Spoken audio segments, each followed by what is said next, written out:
So hello guys, welcome to the YouTube video channel of Fireball Capitals. जैसे कि मैंने आपको एक प्रॉमिस किया था कि मैं एक लेक्चर सीरीज लॉन्च करने वाला हूँ, जिस लेक्चर सीरीज में मैं आपको बेसिक्स ऑफ स्टॉक मार्केट सिखाने की ज़रूर कोशिश करूँगा। तो उसी सीरीज का आज हमारा पहला लेक्चर मैं रिकॉर्ड कर रहा हूँ। तो उसी के लिए मैं आज इस लेक्चर में सम बेसिक टर्म्स सिखाने की कोशिश करूँगा, जिसमें मतलब स्टॉक मार्केट स्टार्ट करने से पहले हम स्टॉक मार्केट क्या होना चाहिए ये जानना ज़रूरी है, बहुत ज़रूरी होता है।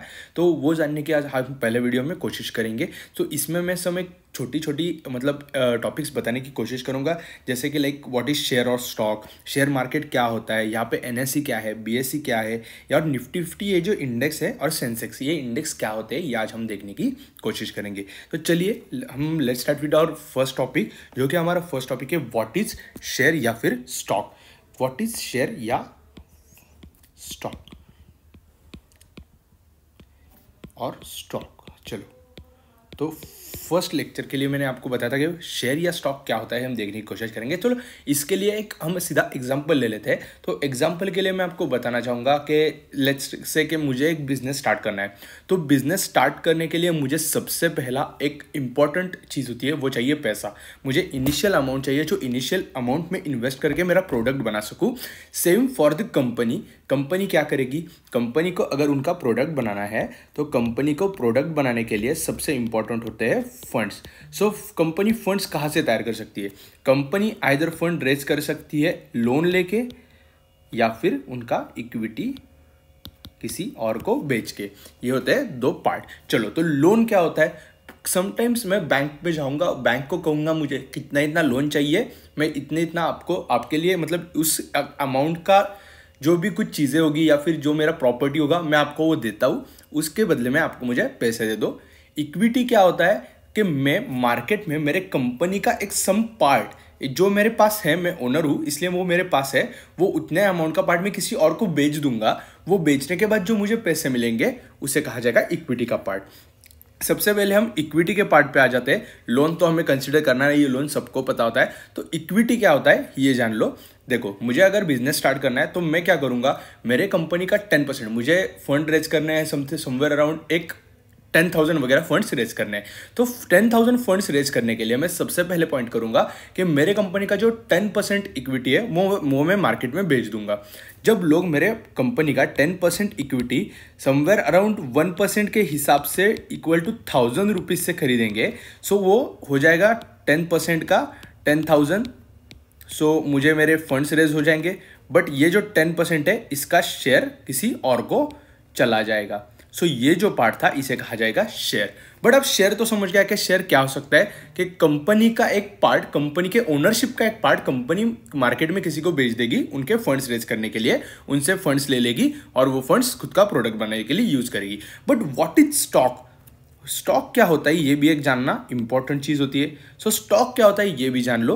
स्टॉक मतलब शेयर का ही पार्ट है, काइंड ऑफ शेयर ही है वो, बट जो मेरे पास है, मतलब मैं उसका ओनर हूं, जो ओनर के पास सबसे ज्यादा मतलब जो शेयर्स होते हैं उन्हें स्टॉक कहा जाता है। स्टॉक मार्केट में एक्चुअली बेचे नहीं जाते, शेयर मार्केट में बेचे जाते हैं। स्टॉक का मतलब होता है जो ओनर के पास है, शेयर का मतलब होता है जो मार्केट में बाकी लोग खरीद रहे हैं या फिर बेच रहे हैं, वो सब चीजें। चलो, तो हमारा अनदर टॉपिक रहेगा व्हाट इज शेयर मार्केट। सो वो जानने से पहले, शेयर मार्केट से पहले एक एग्जांपल ले लेते हैं कि शेयर मार्केट में सबसे चलो, मुझे आज सब्जी खरीदने जाना है। तो सब्जी खरीदने के लिए मैं स्टेशनरी स्टोर में जाके तो सब्जी नहीं खरीद सकता। सो मुझे उसके लिए एक सब्जी मार्केट वगैरह होगा, वहाँ जाके कुछ तो खरीदना पड़ेगा। मुझे बुक्स खरीदने हैं तो मैं सब्जी मार्केट जाके बुक्स तो नहीं खरीद सकूँगा, मुझे स्टेशनरी स्टोर ही जाना पड़ेगा जहाँ जाके मैं मेरे बुक्स वगैरह खरीद सकूँ। Same for the stocks. अगर मुझे कहीं पे कंपनी के शेयर्स खरीदने हैं तो वो शेयर्स खरीदने के लिए मुझे शेयर मार्केट में जाना पड़ेगा। सो एक चीज़ जहाँ पे शेयर का लेन देन ट्रेड करने के लिए, सो ट्रेड वर्ड में यहाँ पे एक्सप्लेन कर देता हूँ।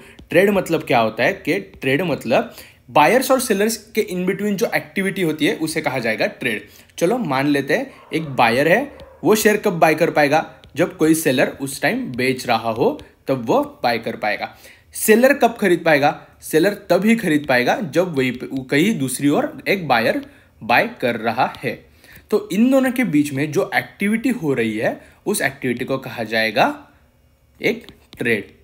सो कंपनी जहां मार्केट मतलब जिस मार्केट में उनके शेयर्स ट्रेड कर सकती है उस मार्केट को कहा जाएगा शेयर मार्केट। उसका डेफिनेशन भी आप एक मतलब मार्क कर लेते हो कि प्लेस वेयर एक ऐसी प्लेस जहाँ पे कंपनी अपने ओनरशिप मतलब जो शेयर्स होते हैं उनका ट्रेडिंग कर सकती है या फिर उनके जो बेच सकती है जिन लोगों को चाहिए, मतलब जिनको कंपनी का जो एक प्राइस होगा डिसाइडिंग, उस प्राइस पे वो बेच वगैरह सकते हैं या फिर खरीद सकते हैं। ऐसा एक प्लेस होगा जहाँ पे हम उस प्लेस को शेयर मार्केट कहेंगे। तो ये था हमारा सेकेंड टॉपिक कि शेयर मार्केट क्या होता है।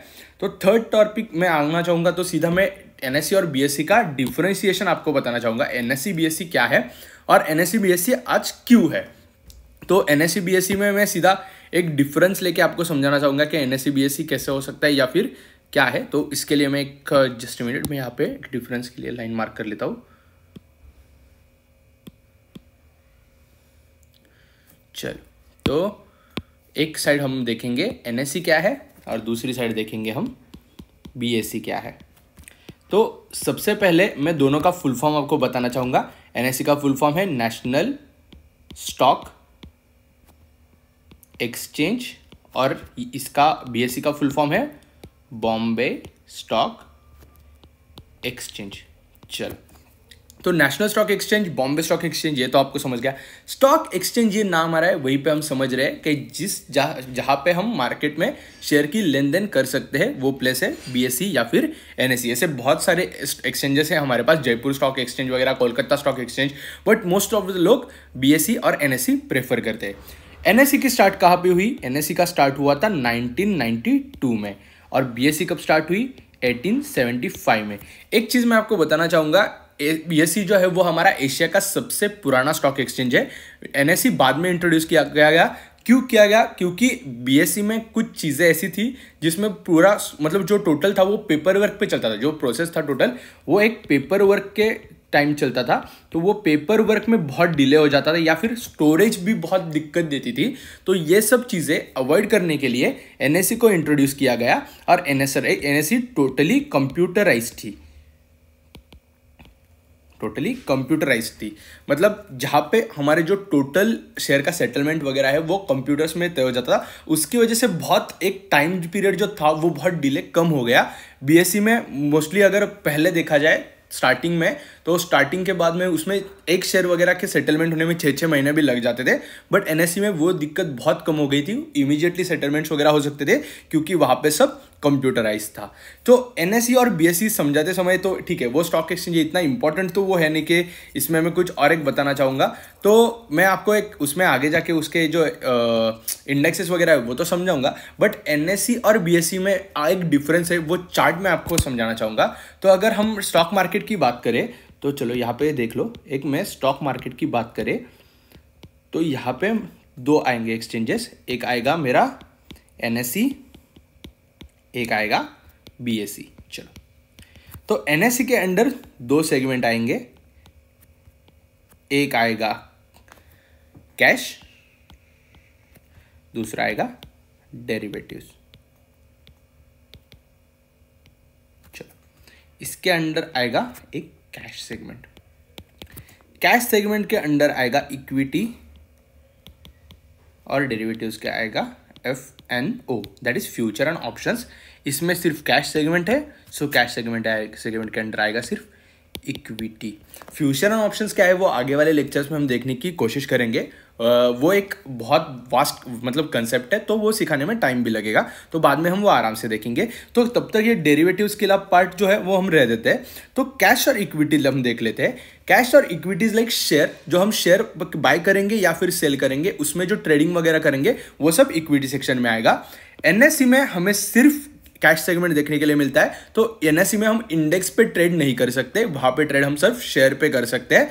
एनएससी में हमें डेरिवेटिव सेगमेंट है, सो डेरिवेटिव सेगमेंट की वजह से हम वहां पे एफएनओ लाइक इंडेक्स वगैरह ट्रेड कर सकते हैं, या फिर किसी स्टॉक का फ्यूचर या ऑप्शन है तो उसमें भी ट्रेड कर सकते हैं, बट ऐसा हम बीएससी में नहीं कर सकते। तो आशा करता हूँ ये चार्ट आपको समझ में आया हो। तो हम हमारे नेक्स्ट टॉपिक पे जाते हैं। नेक्स्ट टॉपिक हमारा था निफ्टी 50। मैं बताने की कोशिश करूंगा कि निफ्टी 50 क्या है।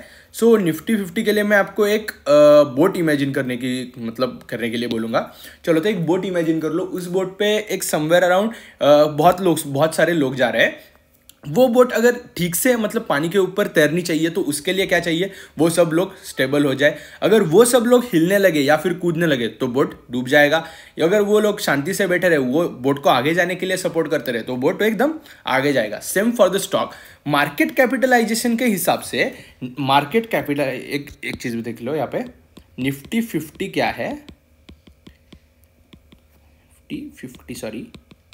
निफ्टी 50 क्या है, मार्केट कैपिटलाइजेशन के हिसाब से जो टॉप 50 कंपनीज है, वो भी कौन सी कंपनीज, जो एनएसई पे रजिस्टर्ड है। इंपॉर्टेंट क्या चीज है, एनएसई पे रजिस्टर्ड है, वो जो कंपनीज है, वो कंपनीज का एक वेटेड एवरेज किया जाएगा। वेटेड एवरेज किया जाएगा। वो जो वेटेड एवरेज होगा वो होगा निफ्टी 50। यहाँ पे टॉप 50 कंपनीज है, उसके एग्जांपल्स में कुछ बताना चाहूँगा। उसमें टॉप में अभी रिलायंस है, एचडीएफसी है, एचडीएफसी मतलब बैंक भी आती है, बहुत सारे बैंकिंग सेक्टर्स भी आते हैं उसमें। टाटा आता है, टाटा का मोटर्स वगैरह आता है, फिर बहुत सारे शेयर्स है, आईटीसी वगैरह। इतना हमें याद करने की तो ज़रूरत नहीं पड़ती, बट अगर हमें किसी स्टॉक में ब्रेकडाउन देखने के लिए मिलता है तो इंडेक्स में एक अच्छा खासा मोमेंटम आता है। तो मैं इसके लिए एक एग्जांपल पे ले आना चाहूँगा। मैं जब आपको बोट को बताया था तो बोट के एग्जांपल पे आके देख लेना कि बोट में आप एक ऐसा मान लो कि कुछ लोग हैं वो 100 वगैरह वेट के, और कुछ लोग हैं वो 20 वगैरह केजी के लिए। एक हाँ ठीक है 20 केजी के नहीं होते, बट ठीक है हम कंसिडर कर लेते हैं कि 20 केजी वाले बंदे बोट पे है। अगर 50 या जो 100 केजी वाले हैं वो कुछ मूवमेंट करना स्टार्ट करेंगे तो बोट में मैसिव मूवमेंट आ सकता है। बट 20 केजी वाले कुछ करे तो इतना बैंक को, मतलब जो हमारी बोट है उसको इतना फर्क पड़ भी नहीं सकता। तो डिपेंड करता है कौन से स्टॉक मूव कर रहे हैं, तो उसके हिसाब से इंडेक्स का भी मोमेंटम डिपेंड करेगा।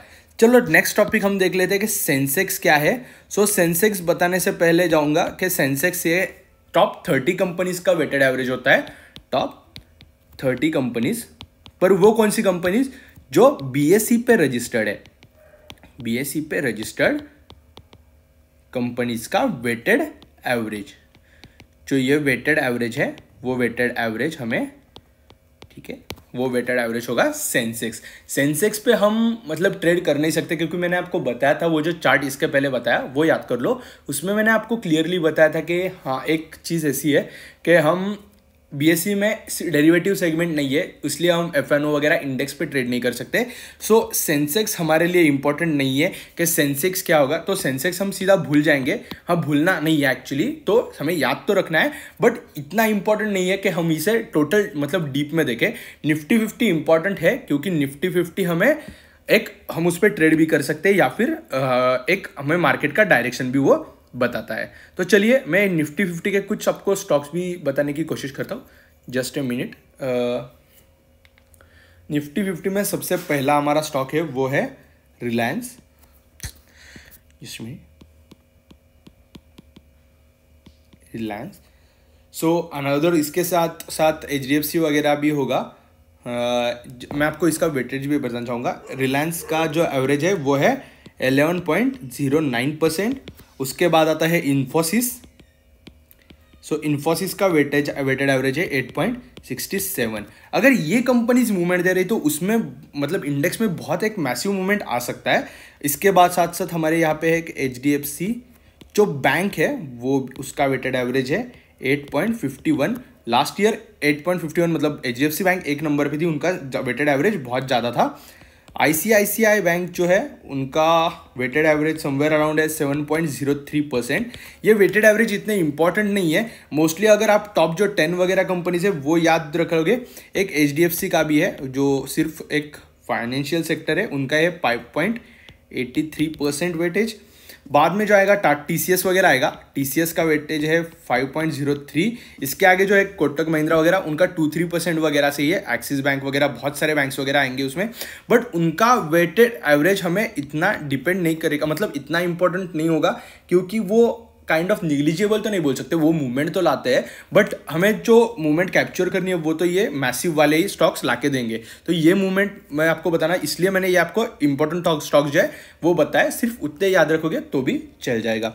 आशा करता हूँ आज के 3 जो टॉपिक्स मैंने थोड़े बाद जो टॉपिक समझाए वो आपको समझ में आएंगे। कल के हमारे टॉपिक इसके बाद होंगे, मैं आपको कल मार्केट कैपिटलाइजेशन सिखाऊंगा, मार्केट कैपिटलाइजेशन क्या होता है, उसके बाद हम ट्रेडिंग के स्टाइल्स वगैरह या फिर उनका ड्यूरेशन क्या होता है वो भी कल के वीडियो में देखने की कोशिश करेंगे। तो थैंक यू सो मच, आशा करता हूँ आपको वीडियो पसंद आया हो। आपके जो भी नए दोस्त हैं जो स्टॉक मार्केट सीखना चाहते हैं उनके साथ आप ये वीडियो शेयर कर सकते हो, जिसकी वजह से उनको भी शेयर मार्केट सीखने की एक मतलब हेल्प हो जाएगी। या फिर ऐसा भी एक सीन हो सकता है कि लोग इसको गैम्बलिंग कहते हैं, तो stock market is a gambling, तो उन लोगों को भी समझ में आएगा कि टेक्निकल एनालिसिस वगैरह करके भी हम प्रॉफिटेबल रह सकते हैं। तो वो सब का भी एक जो मिथ है वो एक दूर हो जाएगा। तो थैंक यू सो मच देखने के लिए वीडियो। अगर आप नए हो चैनल पे तो सब्सक्राइब करके जाइए। वीडियो पसंद आया तो आप लाइक भी कर सकते हो, शेयर भी करिए। Thank you so much.